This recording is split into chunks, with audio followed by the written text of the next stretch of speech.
everybody's doing really well today. I'm here to color in my Circle of Life book, which for some reason has taken me a while to do. And then also I figured I could chit chat and maybe vent a little bit, because why not, about some of my coloring book pet peeves. And I'm so curious to hear the pet peeves of others. So please feel free to comment down below. If something that I say today is not a pet peeve for you, that's fine. So some of them are about like coloring books, like coloring book styles. Some are more about the releases and kind of the interaction that encourages. So it's a little bit of everything. I have 5. I'm sure there's a bunch of other ones that just didn't come to mind. But anyways, so again, I'm coloring in Circle of Life. I have a picture started, and I also have a hard time finding it. But also, you might hear tip taps in the background. My dog is wandering around the apartment, but hopefully he takes a nice nap. So I'm currently working on this image. I'm not fully loving it just yet. Hopefully it comes together more. But what I was thinking is the pinks and purples for the flowers, and then I want to incorporate a nice like blue fade into the background in the actual like wreath circle. I am using a combination of Prismas and then some Brute Funners. I think that's the Brute Funner, yeah. So these are the Brute Funner, like the pastel pencils. I forget what they're called. I'll link them down below. I'll link everything down below. But anyways, so what made me want to do this video is because I feel like there's some things that I like always repeat on my channel, you know, being like, oh yeah, in this book, like I don't love this, but blah, blah, blah. And I figured, why not get together and all of us can just rant. I love me a good rant. Anyways, so the first thing that always I'm like, come on, coloring books, like do like, or color book companies, artists do better, is when images like just go off the page. So there's no frame, there's no like break between the end of the page and the actual image. That always like grinds my gears. I know that that's very particular and very specific, but most of the things in this video are. Because like having a framed picture is just so nice, or something that is frame-like something like this, right? There's no specific frame, but it's kind of separated from the rest of the background. I think it does wonders for making the image look more complete and kind of more well-rounded. I know Camelia Angelkova started introducing backgrounds into some, not backgrounds, sorry. Like framing in pictures in some of her newest books, which I love. I'm trying to think, Creative Haven books all, I believe, have like a slight frame. Please let me know if that's not right, but I think they all do. So something that small makes such a big difference for me. And I know I'm not the only one, because I've seen a lot of folks that draw in their own, like boxes or whatever you want to call it, but you can't really do that if the image literally goes up to like the edge of the paper. And again, it's a very specific pet peeve, but whenever I see that in a book, I'm always kind of just like, ugh, you know, not my favorite. The second kind of goes hand in hand with that in a way, but huge pet peeve, always just irks me, is when a book has a double page spread, which is fine, but it goes like into the heart of the book. Like you need to like pry the pages open, like basically break the spine of this book, like jam your color pencil or whatever you're using like into the center of the book to try and color like the center part of the image. That really came to mind to me when I was coloring in a Kirby Rosanos book. And I feel like Kirby's like notorious for his double page spreads, which makes sense. His images are super detailed, super beautiful. But they just go into the center so far that like even with the way the book is stapled, it actually like, the stapling goes through the actual image. So I mean, I was also thinking about this when I was making this list. I've clearly put way too much thought into this, but I was thinking about it like, okay, but like what would be a workaround, right? So like if you're an artist like Kirby Rosanis, for example, and also not any way trying to shade or like, say that any of these artists are not quality. Like I love Kirby Rosanis. I have his books, maybe just one. I have at least one of his books. But anyway, so I was thinking like, okay, but like what would be a potential workaround? And then I know there's a company that they do color by number, but they still do double page spreads. And what they do is if there's a double page spread, it's like a fold out page, right? So then there is no chance that you are going into a center of like a stapled book because it just folds out. I also know that not everybody loves that, right? I've definitely seen people talk about the color by number books that have that. And of course, I'm blanking of the name of the company. And the people are like, oh, don't love the fold out. And that's fine. But me personally, I would prefer a double page spread that was folding out like that as compared to trying to jam my pencil into the center of this book or, whatever it is. And I've also seen some images that sometimes when they get stapled, they don't line up in the center anymore. Like somehow the stapling like skews the pages. And it's a very small detail, but when you're coloring, and you're staring at this one page for multiple hours, which, the double page spreads tend to obviously take longer, it definitely catches the eye. So that is one of my biggest pet peeves, is those pages that just go, frankly, into the crack of this book.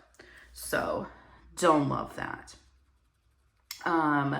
Then moving on to kind of one more related to the release of books and the way the coloring books are presented to us as consumers. So if you've ever watched any of my like newly released coloring books videos, where, I talk about the books that are recently dropped or about to drop, the one that I always mention is like, okay, well, you've posted your coloring book online, let's say Amazon. Why would you not include a preview? So that to me is, first of all, like a huge pet peeve, but also in a way, like, I don't want to say disrespectful, but at the same time, like, do you not value your consumers enough to at least give us a preview? And I understand that there's so many like scammers and like horrible individuals out there. I've seen all the scammed books on Amazon where people like steal others' artwork. I've seen it. I completely understand. If I was an artist, I would of course be super duper cautious of my artwork. So I'm in no way saying that, every coloring book company should just print the whole book so we can see 100%. No, but at least like give us a preview. I know sometimes like companies can include, I don't think this one does. No, but like, like you can include, let's say 2 previews on the back of the book. And then for example, on Amazon, when you upload your book for sale, just show us the back so we can see like the 2 previews or whatever it is.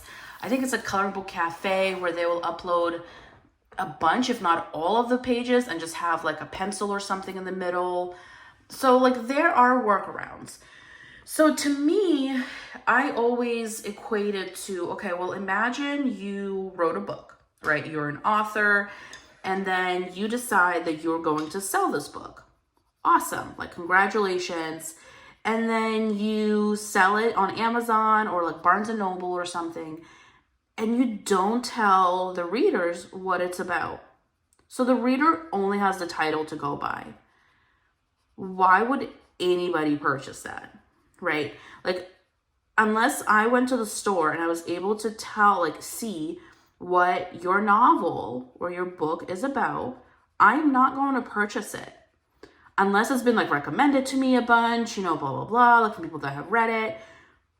But aside from that, no way. No way, Jose. You need to tell me what I'm getting into, because if I don't know what I'm signing up for and what I'm going to be spending my money on, I'm going to spend my money on something that I know what to expect. So I'm always super, I don't want to say discouraged, but whenever I see a new book that's been released and there's zero previews, I just kind of roll my eyes and move on and get something else. Um, I don't know. And I mean, there are, of course, some coloring book artists that are, I don't want to say auto buy, or I'm much more inclined to purchase from them. I know there are some coloring book artists, for example, like Camelia Angelkova, who's an auto buy for a lot of people. And Camelia also, by the way, does not fall into this category. She always gives previews, which is amazing. But unless you are an auto buy artist for me, I'm not getting your book if there's no preview. Maybe I'm over dramatic, but like I in a way take it personally. I'm like, okay, well, if you are not gonna bother with showing me what I would be paying for, then I will not be paying for it. Please let me know if anybody else feels that way. Am I being overly dramatic about it? Fully possible. But I feel like the coloring book market is quite saturated, right? Like there's a lot of options to us to purchase from. So I personally would rather purchase I would rather purchase a book where I actually know what it's going to contain.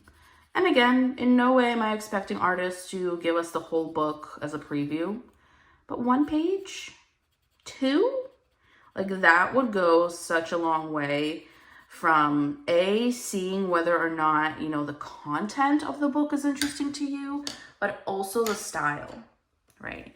Not everybody's like art style is for everybody, and that's fine. And I think that's beautiful and amazing. But for the love of everything good in this world, just give us a preview, please. I'm begging you. Moving on to the next one. And this one might be, I don't want to say controversial, because that is definitely not, but something that I personally really don't enjoy in books. I know some people do, but it's duplicates. Like when a book has the same page multiple times. I know there's a bunch of companies that do. I'm trying to think.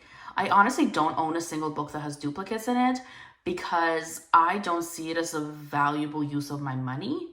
Like instead of giving me 20 pages twice, so 40 pages, and I don't know, the book is, let's say, $8, charge me like 6 and give me 30 unique images. Something like that. Like, I have talked about this before. Gosh, I forget in what video. And so folks were saying, yeah, but like, it could be nice to have the image twice in case you mess up the first one. Like, yeah, but like how often is somebody going back to a page that they've already colored, or a page that they started coloring and they quote unquote messed it up? I personally have never had the desire to do that. Again, I could be unique in this sense, but if there was an image that I loved and valued so much where I was like, okay, like I want to have a backup in case I mess it up, I would copy it. If such a case was to occur, I would copy it, because why not? But the chances of having a book, let's say, that has 20 images and me loving every single one in there to the point where I would want a backup, the chances of that are severely low and close to 0. So to me, again, as a user in a way, as a customer, I would, again, prefer to maybe pay a little bit less and get less images. I don't know. That's just me. I know a lot of folks still purchase the books with the doubles. They love the doubles, and that's amazing. But I personally avoid those books because it's not worth it to me. I don't know. But I feel like also if you're purchasing, for example, a digital book, right, or the digital copy of a book, that's obviously not a concern. So if there is ever a book that I really, really want, but it has duplicates and obviously I'm getting charged extra for it, I will just seek out a digital version of it, because that way I could just save a couple of bucks and not have to, have this thick book with all these extra images that honestly I would probably never color. So it's another thing is like the storage of it, right? Again, give me less images that I'm much more likely to color than giving me this thick book where I will, probably never touch 50% of it. So that's a really big one for moi. And the last one is, ironically, double-sided images, again, as I'm coloring in a double-sided book.